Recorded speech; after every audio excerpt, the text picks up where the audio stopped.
Hello बच्चों। तो मैं अभिलाष सिंह स्वागत करता हूं आपका इस यूट्यूब चैनल चाणक्य वाले गुरुजी में। आज से हम लोग स्टार्ट करने जा रहे हैं क्लास 11th फिजिक्स। तो देखते हैं कि फिजिक्स क्या है। सबसे पहले हम लोग ये जाने कि वास्तव में फिजिक्स है क्या। तो बेटा, फिजिक्स जो है साइंस की ही एक ब्रांच है। एक ग्रीक वर्ड हुआ करता था फ्यूसिस। इस फ्यूसिस वर्ड का जो अर्थ है उसका अर्थ है नेचर। क्या है? नेचर यानी प्रकृति। नेचर यानी प्रकृति। और इसी फ्यूसिस वर्ड से एक चीज निकल करके आई, फिजिक्स। फिजिक्स वर्ड जो है हमारा, ये फ्यूसिस वर्ड से ही निकल करके आया है। तो इस फ्यूसिस वर्ड से निकल करके आया है, इसीलिए कहा जाता है कि नेचर यानी प्रकृति का अध्ययन करना ही क्या है? फिजिक्स है। यानी इस संसार में जो कुछ भी हो रहा है, जैसे सूर्य की किरणें हमारी पृथ्वी पर आ रही हैं, या हवा चल रही है, आंधी तूफान आ रहे हैं, पृथ्वी सूर्य के चारों ओर चक्कर लगा रही है, तारे टिमटिमा रहे हैं, तारे चमक रहे हैं, ये सब किसके अंतर्गत आता है? फिजिक्स यानी भौतिक विज्ञान। फिजिक्स यानी भौतिक विज्ञान, विज्ञान की वह शाखा है जिसके अंतर्गत हम नेचर के यानी प्रकृति के बारे में अध्ययन करते हैं। तो बहुत सारे साइंटिस्ट पहले, जैसे हमारे यहाँ क्या हुआ करता था कि अच्छा आप ही लोग सोचें कि जैसे हम लोगों को ऐसा नहीं लगता है कि पृथ्वी हमारी एक जगह है और सूर्य सुबह निकलता है और इधर से इधर जाता है। इसी तरह से पहले पृथ्वी को केंद्र माना जाता था और ये माना जाता था कि सारे ग्रह, सूर्य, ये सब पृथ्वी का चक्कर लगाते हैं। उसे टालमी का भूकेंद्री मॉडल कहा जाता था। इसी तरह से हम लोग इस नेचर के बारे में जो कुछ भी अध्ययन करें वो सब क्या है? फिजिक्स के अंतर्गत आता है। अच्छा, इसके अलावा बहुत सी चीजें हैं, जैसे फ्रिज में पानी का ठंडा होना, है ना, और ऊष्मा से किसी वस्तु का गर्म हो जाना, ये सब भी फिजिक्स के अंतर्गत आता है। तो फिजिक्स एक फ्यूसिस वर्ड से निकला हुआ शब्द है, जो कि एक ग्रीक भाषा का शब्द था, फ्यूसिस। तो अब हम लोग देखते हैं कि फिजिक्स को और किसी तरह से परिभाषित कैसे किया जाता है। तो एक हमारे साइंटिस्ट हुआ करते थे, आइंस्टीन। उन्होंने बताया, उसके पहले हम लोग एक चीज जानते हैं कि द्रव्य क्या चीज होती है। तो जो साइंटिस्ट आइंस्टीन थे, उन्होंने द्रव्य और ऊर्जा में एक क्या बताया था? संबंध बताया था। तो द्रव्य क्या चीज है, इसको ध्यान से देखिएगा। ये द्रव्य है। द्रव्य का मतलब है कि कोई भी वह वस्तु जिसके पास द्रव्यमान हो, जिसको हम महसूस कर सकें, जिसका हम अपनी ज्ञानेंद्रियों की सहायता से यानी आँख, नाक, कान, जीभ और त्वचा की सहायता से उनको क्या कर सकें?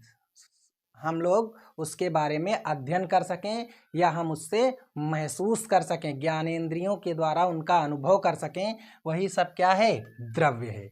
यानी द्रव्य में क्या होता है? द्रव्यमान होता है। प्रत्येक वस्तु जो भी जिसके पास द्रव्यमान हो वो वस्तु है, जिसे हम महसूस कर सकें वो द्रव्य है। इसी तरह से ऊर्जा, ऊर्जा जो होती है भैया, ऊर्जा होती है कार्य करने की क्षमता।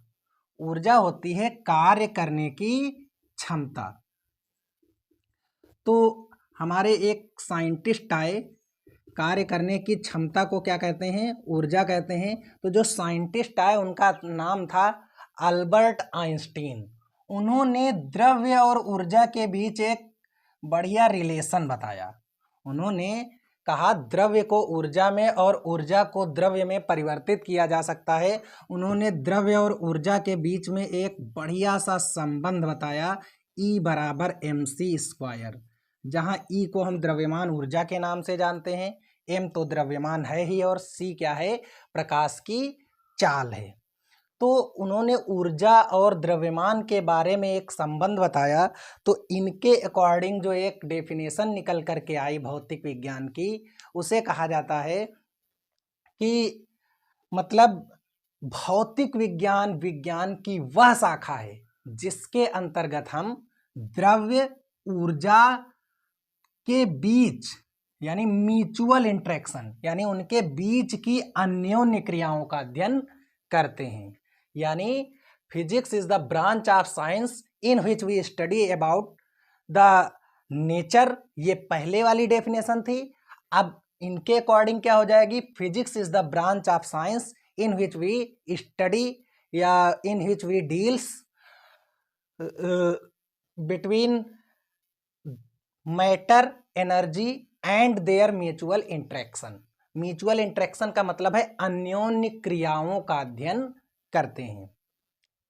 तो इनके अकॉर्डिंग ये एक डेफिनेशन आई जो आज बहुत ही ज़्यादा प्रचलित है। तो इसके बाद हम लोग देखिए, सबसे पहले तो आप लोग ये समझ लीजिए कि ये जो क्लास है, ये क्लास एक केवल इंट्रोडक्शन क्लास है, यानी भौतिक विज्ञान का इंट्रोडक्शन है। क्योंकि यहाँ पर कक्षा 11 में जब बच्चा आता है तो वो तो समझ लो कक्षा 10 का बच्चा तो एक कुएं का मेढक है, उसको क्या है, उसके लिए तो केवल 2 से 3 चैप्टर्स, वही 25 नंबर की फिजिक्स आती है। तो बच्चा यहाँ पर तो पहले समझिए आप कि यहाँ पर जब कक्षा 11 में आएंगे तो फिजिक्स एक आपका सब्जेक्ट बन जाएगा। क्या बन जाएगा, सब्जेक्ट बन जाएगा। यानी इसके पहले जो है हम बता दें आपको, 2018 के पहले क्या होता था, फिजिक्स के 2 पेपर हुआ करते थे 35-35 नंबर के, और एक प्रैक्टिकल होता था 30 नंबर का। तो अब क्या कर दिया गया है, इन दोनों पेपर्स को एक ही में मर्ज कर दिया गया है। यानी 70 नंबर की तुम्हारी थ्योरी आएगी और 30 नंबर का प्रैक्टिकल होगा।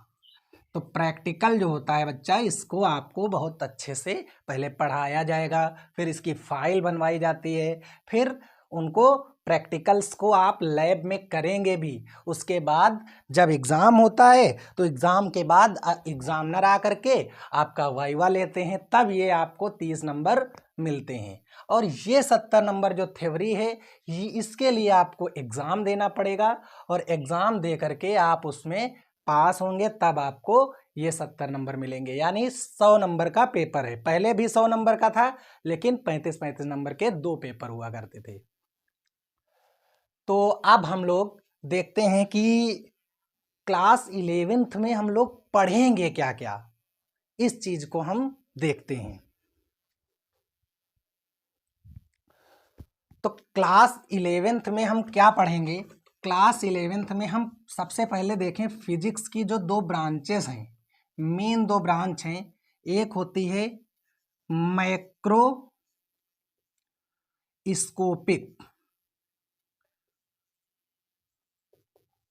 फिजिक्स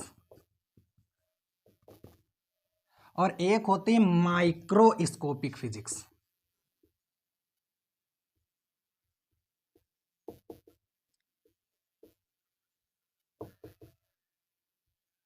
तो बच्चा एक होती मैक्रोस्कोपिक फिजिक्स, एक होती माइक्रोस्कोपिक फिजिक्स। माइक्रोस्कोपिक फिजिक्स को हम क्लासिकल फिजिक्स भी बोल सकते हैं। यानी ये हमारी माइक्रोस्कोपिक फिजिक्स है, इसको हम कहते हैं सूक्ष्म भौतिकी, और इसको हम बोलते हैं माइक्रोस्कोपिक फिजिक्स को स्थूल भौतिकी। क्या बोलते हैं, स्थूल भौतिकी, और इसको बोलते हैं हम सूक्ष्म भौतिकी। तो बच्चा सबसे पहले आप ध्यान से देखें, इस माइक्रोस्कोपिक फिजिक्स में हम क्या क्या पढ़ेंगे। सबसे पहले हम पढ़ेंगे मैकेनिक्स। क्या पढ़ेंगे, मैकेनिक्स। मैकेनिक्स का मतलब है यांत्रिकी, मैकेनिक्स का मतलब है यांत्रिकी। और इसमें हम लोग पढ़ेंगे मैकेनिक्स के साथ साथ इलेक्ट्रोडायनामिक्स, यानी इलेक्ट्रोडायनामिक्स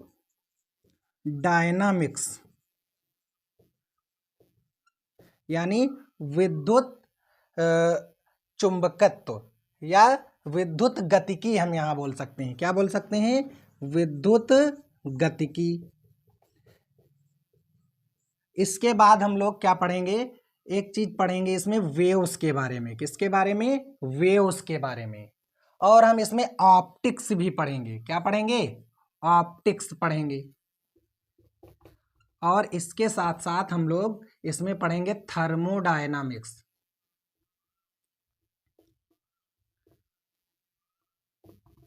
थर्मोडायनामिक्स, थर्मोडायनामिक्स का मतलब है क्या है? ऊष्मा गतिकी। ऑप्टिक्स का मतलब प्रकाशिकी। वेव का मतलब तरंगे, यानी वेव के बारे में भी हम यहाँ पर पढ़ेंगे। तो ये जो माइक्रोस्कोपिक फिजिक्स है यानी सूक्ष्म भौतिकी, इसमें हम लोग पढ़ते हैं एक परमाणु भौतिकी यानी एटॉमिक फिजिक्स, और एक पढ़ते हैं हम लोग यानी नाभिकीय फिजिक्स, नाभिकीय भौतिकी, यानी इसको हम क्या बोल सकते हैं? Nucleus physics. यानी हम लोग जो ये टॉपिक जो है हमारा, इसके अंतर्गत हम लोग थोड़ा सा आईसीज और उनके अर्धचालकों के बारे में भी थोड़ा सा पढ़ते हैं माइक्रोस्कोपिक फिजिक्स में। तो ये सारे हमारे 12th के पार्ट हैं। हमें 11th में केवल क्या पढ़ना है? मैकेनिक्स और इलेक्ट्रोडायनामिक्स,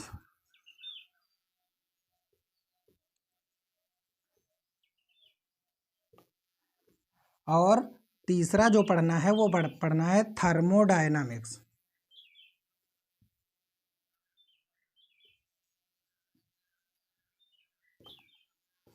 तो बच्चा सबसे पहला चैप्टर जो है फिजिक्स का क्लास 11th में, वो क्या है? भौतिक जगत यानी फिजिकल वर्ल्ड।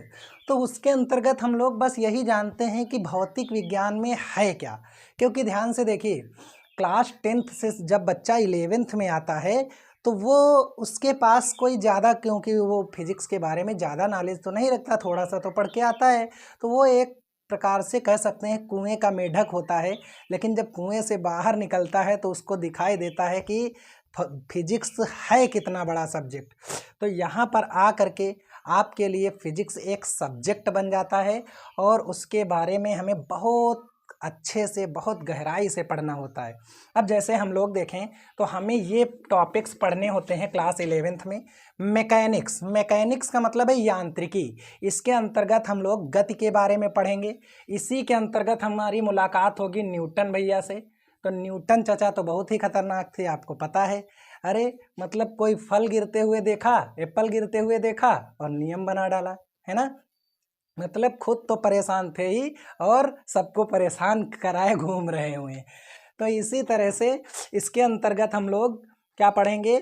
इसके अंतर्गत हम प्रत्यास्थता को भी पढ़ेंगे। इसी के अंतर्गत मैकेनिक्स एक बहुत बड़ी ब्रांच है। मैकेनिक्स जो है एक बहुत बड़ी ब्रांच है। इसके अंतर्गत हम सारे नियमों को पढ़ेंगे, है ना, ऊर्जा वगैरह सब कुछ पढ़ेंगे। इसी तरह से जो हमारी इलेक्ट्रोडायनामिक्स है, और इसके अंतर्गत एक चीज़ हमें और भी पढ़नी है यहाँ पर, वेव, यानी वेव के बारे में भी हमें क्लास 11th में ही पढ़ना है। और थर्मोडायनामिक्स तो आप जानते हैं, वेव में हमारी सरल आवर्त गतियाँ आ जाएंगी, डापलर प्रभाव, अनुप्रस्थ तरंगे, अनुदैर्ध्य तरंगे। इसी तरह थर्मोडायनामिक्स जो है, इसके अंतर्गत हम लोग पढ़ेंगे कैलोरीमिति का सिद्धांत, तापक्रम, और हम लोग पढ़ेंगे ऊष्मागतिकी के नियम। इसी के अंतर्गत हम लोग पढ़ेंगे थर्मामीटर के बारे में। इसी के अंतर्गत हम लोग पढ़ेंगे कि गुप्त ऊष्मा क्या होती है, विशिष्ट ऊष्मा क्या होती है। तो ये सारे टॉपिक हम क्लास 11th में पढ़ेंगे। तो हमारा जो एक सबसे पहला चैप्टर है भौतिक जगत यानी फिजिकल वर्ल्ड। तो ये फिजिकल वर्ल्ड एक ऐसा चैप्टर है जिससे कोई भी एग्ज़ाम में क्वेश्चन नहीं आता है, ना नीट जेई के क्वेश्चन आते हैं, ना ये किसी होम एग्ज़ाम में पूछा जाता है। लेकिन फिर पूछो दिया क्यों है ना। क्योंकि इसे इसलिए बेटा क्लास में दिया जाता है तुम्हारे क्लास 11th में स्टार्टिंग में, कि इसे पढ़ करके आप लोग क्या करें, थोड़ा सा इंटरेस्ट जगाएं, यानी फिजिक्स में आपका मन लगने लगे। क्योंकि फिजिक्स की बुक्स देखो, कक्षा 11 में आने पर क्या होता है, पहले तो इतनी मोटी मोटी बुक्स देख करके बच्चे डर जाते हैं। तो उस डर को दूर करने के लिए ये पहला चैप्टर बनाया गया है। तो इसे पढ़ना बहुत ज़रूरी है। इससे आपको थोड़ा थोड़ा सा ऐसी जानकारियाँ मिलेंगी जिससे आपके अंदर एक फिजिक्स पढ़ने की इच्छा आ जाएगी। कहते हैं ना, फिजिक्स पढ़ने से फिजिक्स से प्यार हो जाएगा, और अगर फिजिक्स से प्यार हो जाए तो समझ लो। अच्छा, तुमको एक बात बताऊं कि फिजिक्स को कहा जाता है कि किंग है, राजा है, और फिजिक्स की जो क्वीन है वो कौन है? मैथमेटिक्स। यानी mathematics is the queen of physics. और मैथमेटिक्स क्या है? फिजिक्स को समझने की लैंग्वेज है, भाषा है ना। तो फिजिक्स हमारी किंग है। तो अब हम लोग जानते हैं थोड़ा सा और इस चैप्टर के बारे में। तो हमारा जो भौतिक जगत चैप्टर है उसमें थोड़ा सा कुछ मूल बलों के बारे में दिया गया है कि प्रकृति में मूल बल कुछ पाए जाते हैं। तो प्रकृति में बेटा 4 प्रकार के मूल बल पाए जाते हैं। एक पाया जाता है गुरुत्वाकर्षण बल, एक पाया जाता है विद्युत चुंबकीय बल। तो सबसे पहले हम लोग देख लेते हैं गुरुत्वाकर्षण बल क्या होता है। तो गुरुत्वाकर्षण बल क्या होता है? अगर संसार में कोई भी 2 वस्तुएं दे रखी हों जिनके द्रव्यमान m1 और m2 हों, तो उनके बीच एक आकर्षण का बल लगता है। ये दोनों अपनी ओर एक दूसरे को खींचने का प्रयास करती हैं। इस बल को कहते हैं गुरुत्वाकर्षण बल। और जो जिसका फार्मूला होता है G m1m2/r², यानी r जो है इनके बीच की दूरी होती है। तो ये बल जो होते हैं आकर्षण प्रकृति के होते हैं, और ये दीर्घ परासी हैं, मतलब बहुत दूरी पर भी हो तब भी इनके बीच ये बल लगता है। इसी तरह दूसरा होता है विद्युत चुंबकीय बल। विद्युत चुंबकीय बल, तो विद्युत चुंबकीय बल 2 आवेशों के बीच कार्य करता है। क्या कार्य करता है? 2 आवेशों के बीच। तो अगर आवेश समान प्रकृति के हैं तो प्रतिकर्षण लगेगा, अगर विपरीत प्रकृति के हैं तो आकर्षण बल लगेगा। तो 2 आवेशों के बल लगने वाले बल को, 2 आवेशों के बीच लगने वाले बल को हम क्या कहते हैं? विद्युत चुंबकीय बल कहते हैं। इसी प्रकार से एक तीसरा बल पाया जाता है तीसरा बल कहा जाता है प्रबल नाभिकीय बल। प्रबल नाभिकीय बल, तो इसके अंतर्गत हम लोग पढ़ते हैं कि नाभिक के अंतर्गत, यानी नाभिक के अंदर क्या होता है, आप लोग जानते होंगे कि नाभिक के अंदर क्या होता है। नाभिक के अंदर हमारे इलेक्ट्रॉन्स नहीं होते हैं। नाभिक के अंदर हमारे क्या होते हैं? प्रोटॉन्स होते हैं और न्यूट्रॉन्स होते हैं। तो न्यूट्रॉन तो उदासीन होते हैं, न्यूट्रॉनों पर कोई भी चार्ज नहीं होता है। तो प्रोटॉनों के बीच क्या होता है? धन आवेश होता है। तो एक बात बताइए, अगर धन आवेश है तो धन आवेश दोनों क्या करेंगे? एक दूसरे को विपरीत दिशा में यानी प्रतिकर्षित करेंगे। लेकिन उनके पास कौन सा फोर्स लग रहा है, कौन सी मोहब्बत है कि वो एक दूसरे से बंधे हुए हैं। इस बल के बारे में हम पढ़ते हैं प्रबल नाभिकीय बल। और ये बहुत ही सूक्ष्म दूरियों के लिए लगता है, लेकिन ये बहुत ही प्रबल बल होता है। सबसे प्रकृति में पाया जाने वाला सबसे प्रबल बल कौन सा होता है? प्रबल नाभिकीय बल। फिर इसके बाद होता है अति दुर्बल बल। यानी अति दुर्बल बल जो होता है ये भी कुछ अन्य सूक्ष्म कणों के बीच लगता है। जब रेडियो एक्टिव पदार्थ बीटा कणों को उत्सर्जित करता है तो उनके बीच बल लगता है, या कुछ अन्य सूक्ष्म कणों के बीच बल लगता है, अति दुर्बल बल। तो संसार में प्रकृति में सबसे अधिक प्रबल बल कौन होता है? प्रबल नाभिकीय बल। नंबर 2 पे अति दुर्बल बल, नंबर 3 पे होता है विद्युत चुंबकीय बल, और नंबर 4 पे पाया जाता है गुरुत्वाकर्षण बल। गुरुत्वाकर्षण बल जो होता है वो बहुत अधिक मजबूत बल नहीं है। तो बेटा यहाँ तक अगर आप समझ चुके हैं तो हम देखते हैं कि और क्या होता है। हमारी जो भौतिक विज्ञान है, भौतिक विज्ञान के अंतर्गत हम लोग बहुत सारी तरीके सीखेंगे, हम लोग बहुत ही फंडामेंटल चीज़ों को समझेंगे। तो आप लोग पहले इस चैप्टर को अपने आप से पढ़िए। मैं अगला चैप्टर यानी हमारा क्या है, मात्रक और मापन एवं त्रुटि विश्लेषण वगैरह, तो वो चैप्टर मैं स्टार्ट करूँगा नेक्स्ट वीडियो से। तो आप लोग इस चैप्टर को अपने आप से पढ़िए, इसे लिखने की कहीं ज़रूरत नहीं है। मैंने कहा है कि ये एक इंट्रोडक्शन क्लास है, इससे आपको सीधे पढ़ना है। बुक में उठाइए और जो जो टॉपिक्स दे रखे हैं उनके बारे में पढ़िए। इसके साथ मैं विदा चाहता हूँ। फिर मिलूँगा जल्द ही नई वीडियो के साथ। तब तक के लिए बाय बाय, टेक केयर।